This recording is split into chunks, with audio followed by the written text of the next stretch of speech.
primer punto, entonces, que consideramos es la historia, el desarrollo, el surgimiento.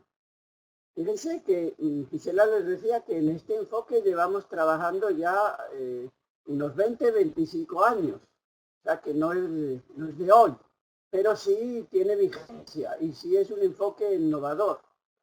Digamos que cómo se ha ido desarrollando la propuesta y a qué intencionalidades responde.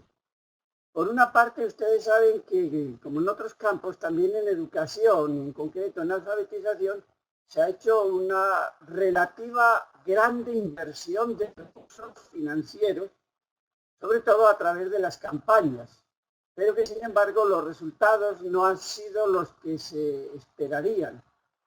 Yo les puedo decir que llevo, mejor dicho, yo llegué a Medellín en el año 1988 y el año siguiente, en 1989, se lanzó una campaña por el entonces gobernador de aquí de Antioquia, Antonio Roldán Betancourt, cuyo lema era Antioquia toda leerá en los 90. Bueno, pues ya los resultados aquí los vemos. Si hubiera logrado ese objetivo, no tendríamos que estar ahora, digamos, en este nuevo proyecto por parte de la gobernación de Antioquia libre de analfabetismo. Esperemos que realmente lo que ahora se haga sí sea pertinente y eficaz. Y por eso es que vinculamos el enfoque de la pedagogía del texto. Entonces, digamos que ha surgido primero desde el análisis y las críticas a que la manera como se estaba enseñando, digamos, a leer, a escribir y las mismas operaciones matemáticas básicas, no respondían, no incorporaban los avances y desarrollos de las ciencias de la educación, en concreto, digamos, en el campo lingüístico de las teorías de la lingüística del texto, de la enunciación, que luego presentaremos y desarrollaremos un poquito más adelante. Y segundo, insisto en eso, a la crítica, que los resultados no eran los que se esperaban. Ahora, también es importante advertirles pues, que esto no es un invento de Cleva sola, de Cleva aislada, sino interacción, digamos, con otras instituciones, con otras entidades en América Latina, pero también, digamos, desde Europa, por ejemplo, en Ginebra, la Universidad de Ginebra, que tiene un instituto de formación de docentes y que utiliza este mismo enfoque pedagógico. Y fruto de esa interacción, pues luego podemos comentar que Cleva, habiendo surgido en un convenio con la Universidad de Antioquia, con la Facultad de Educación, hemos vuelto allá, ¿para qué? Para desarrollar una maestría, un convenio exactamente con la Facultad de Educación, con Cleva y con otra entidad de Ginebra. Y también hemos desarrollado diplomados con la Universidad de Medellín. Con esto quiero significar que es un enfoque que tiene tanto una fundamentación teórica en las ciencias de la educación, en los centros de formación, pero que tienen también una práctica concreta en las comunidades, desarrollando los procesos educativos, algunos de ellos les compartiremos, con mujeres, con desplazados, en áreas urbanas, en zonas rurales, con comunidades indígenas, etcétera, etcétera. Entonces, se articula, como os digo, la fundamentación teórica, la práctica de investigación, la formación académica, con la práctica y el trabajo social en las comunidades, específicamente en el campo de la alfabetización, la educación básica. Ahora, ¿cómo definimos entonces la pedagogía del texto? Aquí a la izquierda, entonces tenemos que la definición se entiende como un conjunto de principios pedagógicos, teóricos y prácticos, entonces, porque tienen una fundamentación teórica, epistemológica, y tienen también una práctica, una base de aplicación, entonces, en la práctica. Digamos, entonces, que desde esa perspectiva, ¿cuáles son como las ciencias de la educación en las que se cimenta el enfoque? Digamos que 4 áreas fundamentales, que sería, ya se lo anunciaba antes, incluso el apellido que le hemos puesto es pedagogía del texto. ¿Por qué? Porque se hace una crítica y una revisión, como anunciaba al principio, de los escasos resultados atribuibles a múltiples condiciones y circunstancias, pero también a situaciones propias del componente pedagógico educativo, es decir, hay situaciones geográficas, de distancia, de ríos, de puentes, de alejamiento, hay situaciones políticas, de toma de decisiones, de inversión, etcétera, pero hay también causas que dependen de nosotros como educadores. Es decir, son las causas pedagógicas que podemos abordar nosotros con las limitaciones que haya en otros niveles. Entonces, no es la letra, la sílaba, etcétera, sino es la unidad de interacción humana, que son los textos, las unidades de interacción y comunicación con sentido. Bueno, ahí hay unos autores, Bolos, Innovación, etcétera, que no es, digamos, simplemente tenerlos ahí presentes, pero luego ha habido avances y desarrollos en todas las ciencias del lenguaje que se incorporan a partir de algunos iniciadores que pueden ser esos autores que citamos ahí, Voloshinov y Bakhtin. Segundo campo, segunda ciencia de la educación fundamental, es la psicología.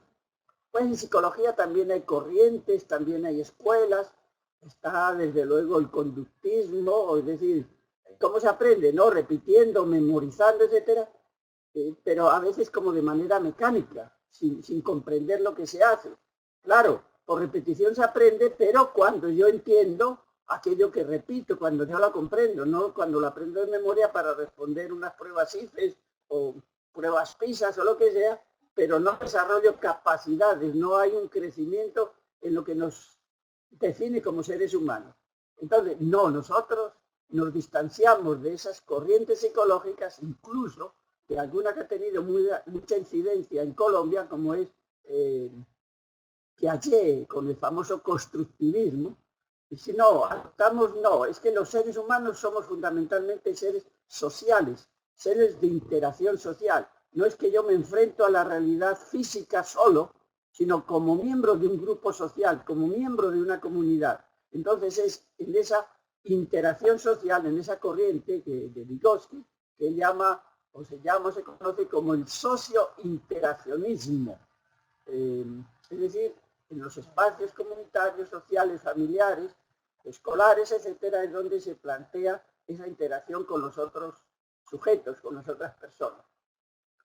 Una tercera ciencia es la pedagogía, claro, es digamos que la herramienta fundamental que también la desarrollaremos luego, pero así muy brevemente hay una articulación entre la pedagogía y la didáctica, que sería la otra ciencia del campo educativo, que digamos también ha tenido grandes avances y desarrollos en los últimos 30, 40 años, que se ha pasado de una didáctica general que remonta a 1600 y pico, digamos, con el fundador de la didáctica en la era moderna, que es Comenio, a lo que ya hoy se conoce, las didácticas de las ciencias particulares. No es lo mismo enseñar lengua que enseñar matemáticas, que, digamos, conocimiento de las áreas de las ciencias naturales o sociales, sino que sí hay unos elementos comunes generales, eso sigue siendo válida la didáctica de Comenio, pero también hay, digamos, maneras particulares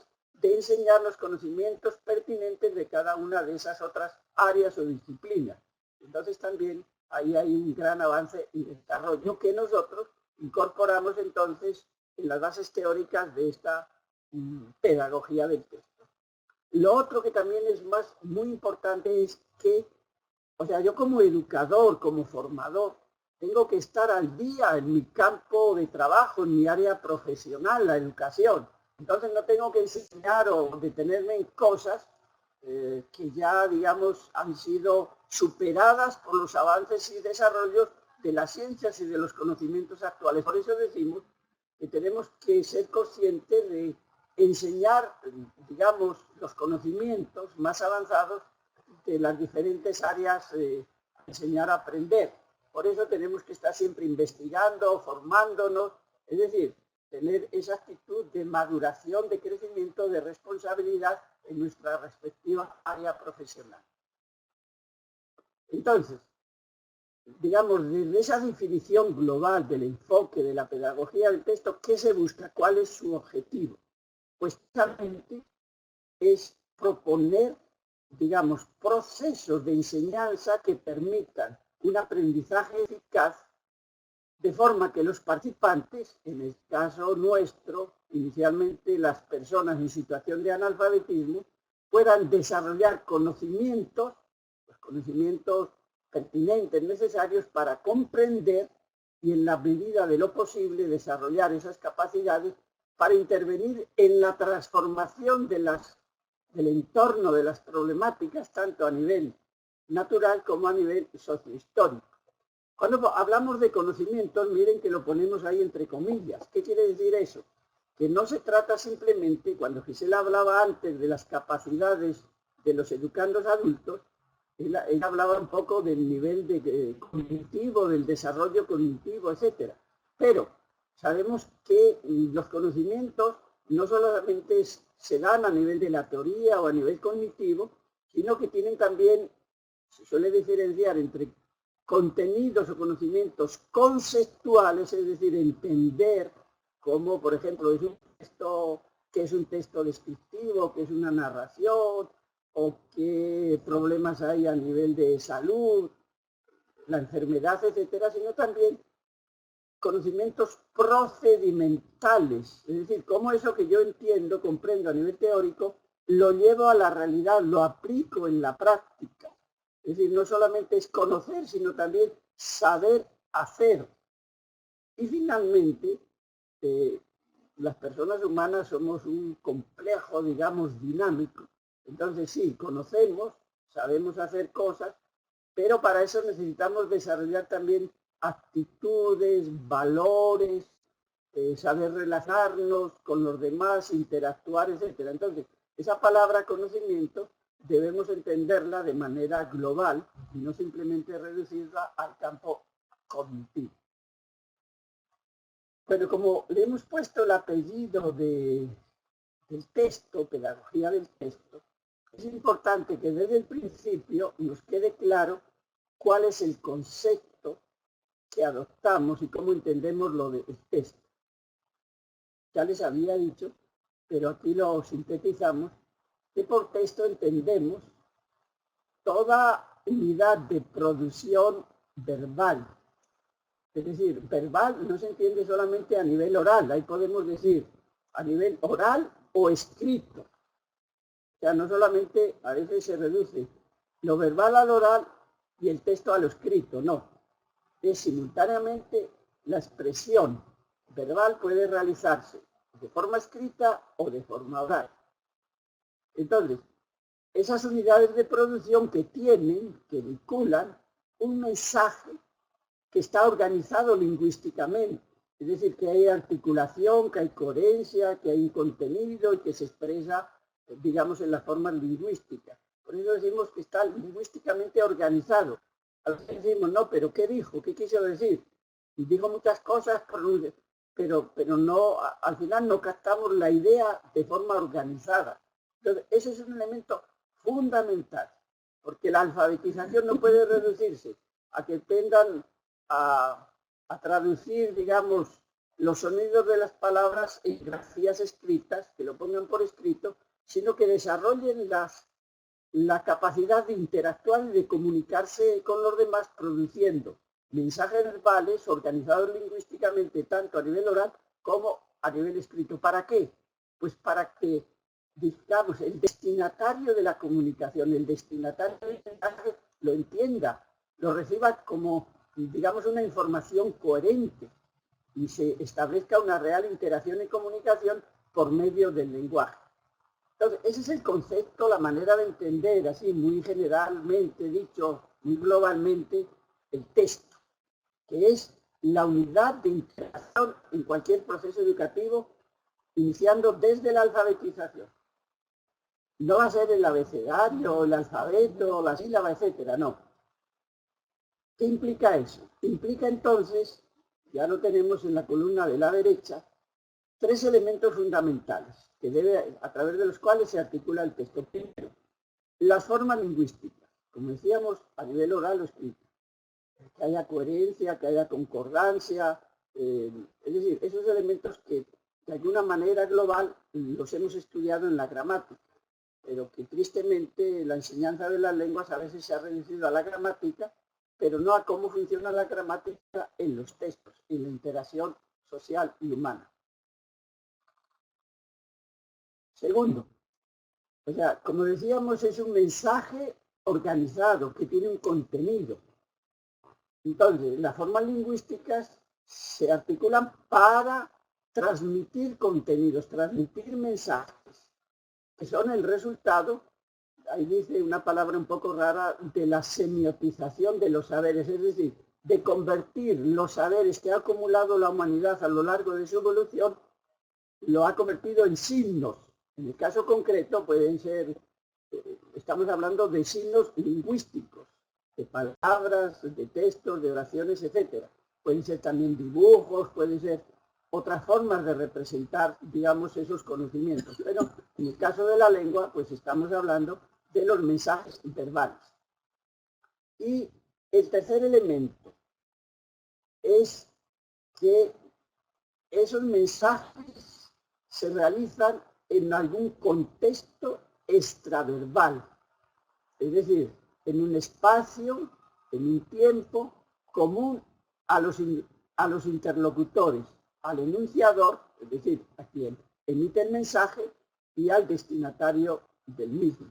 Entonces, fíjense, texto, unidad de producción verbal, con esos tres componentes, las formas lingüísticas, los contenidos que se quieren transmitir y tener en cuenta la realidad del espacio y del tiempo en el cual se realiza la comunicación.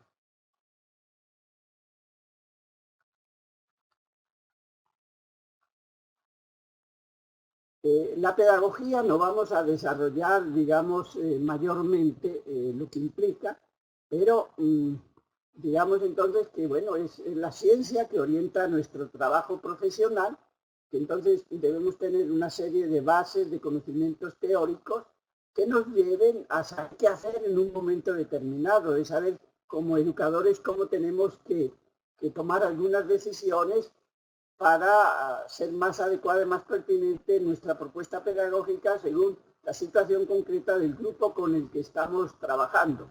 Entonces, es una ciencia, unos conocimientos teóricos y prácticos. Segundo, es también un saber hacer, es decir, es también un campo técnico que tenemos que manejar entonces, digamos, herramientas, instrumentos, metodologías, procedimientos para poder desarrollar nuestra práctica pedagógica.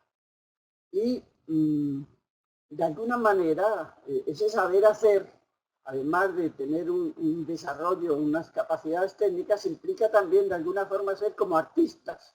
Es decir, un pedagogo es también dominar un arte de que nos tenemos que adaptar a cada grupo, a cada situación, según las diferentes realidades sociales y culturales que se le insistía un poco al hacer la caracterización de las personas adultas.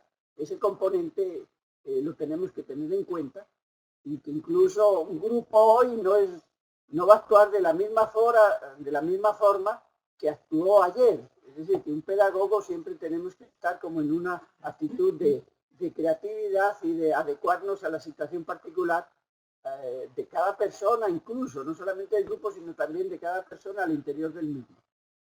Ahora bien, digamos que todo eso nosotros tenemos en la propuesta, ya en el diseño, digamos, de las herramientas de trabajo, en los módulos para ustedes, en los módulos de enseñanza y en las guías de aprendizaje, el dispositivo pedagógico fundamental que adoptamos, que llamamos las secuencias didácticas. Más adelante haremos la caracterización de las mismas. Ahora, hay una pregunta de por qué el texto y no la letra, la sílaba o la palabra, etc. Y ahí decimos entonces que el texto, el porqué del mismo, la interacción entre el educador y el aprendiz. Y articulado también decimos ahí en torno a las problemáticas. Fíjense que no hablamos de temas, sino de problemas. Ese también es un cambio fundamental en la propuesta. Por eso hablamos de innovadora. Bueno, hay muchas razones, pero así muy brevemente dicho, ¿qué significa esto? Pues significa que, como ese primer enunciado dice, no hay experiencia humana sin signos, es decir, lo que sentimos, lo que vivimos, cómo tomamos conciencia de ello si no es con nuestra capacidad de verbalizarlo, de expresarlo, de transmitirlo a través de los signos. Dice, no, su cara expresa que hoy está triste o que tiene una contradicción. Bueno, sí, de alguna manera lo reflejamos a través de las expresiones, de esas otras modalidades de lenguaje, de comunicación, pero todo está comandado fundamentalmente por el lenguaje. Por eso, es decir, el lenguaje verbalizado y en esas unidades de sentido que son los textos. Entonces, de alguna manera, el expresar lo que vivimos, lo que sentimos, nos ayuda también a clarificarnos nosotros interiormente para poder objetivarlo hacia afuera a través de los signos. Y de hecho, o sea, las ciencias humanas, no solamente la lingüística, la psicología, la antropología, etcétera, etcétera, el estudio de las culturas, nos dice que el lenguaje, cuando el ser humano adhiere al lenguaje, ha desarrollado el lenguaje, entonces, de alguna manera, es la herramienta fundamental que permite el desarrollo humano de forma integral. Y finalmente, la última razón es que el acumulado histórico de los conocimientos que la humanidad en todas sus generaciones ha ido desarrollando se encuentra materializado, se encuentra conservado en las formas textuales, tanto en las culturas orales como en las culturas escritas. Y una segunda razón, digamos, la primera la llamamos como una razón epistemológica de fundamentación desde las ciencias, esta es más desde la metodología. ¿Por qué? Porque a veces, incluso con los niños, pero sobre todo con los adultos, cuando llegan a un proceso de alfabetización, de educación inicial básica, resulta que les tratamos como si fueran ignorantes. Pues una cosa es que no sepan leer y escribir, otra cosa es que no hayan desarrollado capacidades en su vida y de hecho han formado una familia, han tenido hijos, han cultivado la tierra, es decir, o han trabajado en la minería. Es decir, son personas humanas que tienen grandes conocimientos y capacidades, sí, tienen también algunos vacíos, algunas limitaciones, y por eso el diálogo que se debe establecer es no tratarlos como si no supieran nada, o meterlos en el mundo de la letra, de la sílaba, del abecedario, cuando ellos usan el lenguaje, cuando ellos interactúan, se comunican. Entonces hay que partir, digamos, de esa situación, de esas realidades, de lo que saben y conocen y no de lo que ignoran o no saben. Y además abordarlo desde este enfoque, desde las interacciones, unidades de interacción que son los textos y no desde el código de la sílaba, la palabra o la letra, etc. Y, digamos, ahí sí se da una interacción para consolidar de forma ya un poco más organizada, sistemática, etcétera, porque ese es nuestro rol como educadores, pues lo que pasar un poco, dar un salto, cualificar un poco lo que sabe, expresarlo, organizarlo para, digamos, a nivel lingüístico, inicialmente sobre todo a nivel oral y luego a nivel escrito, para que entren a dominar de manera más organizada y sistemática esas herramientas fundamentales de la interacción social en los diferentes esferas, espacios donde desarrollan su vida. Pero además, digamos, por eso decíamos antes que en los textos hay como los dos primeros elementos que decíamos, la forma lingüística es el contenido.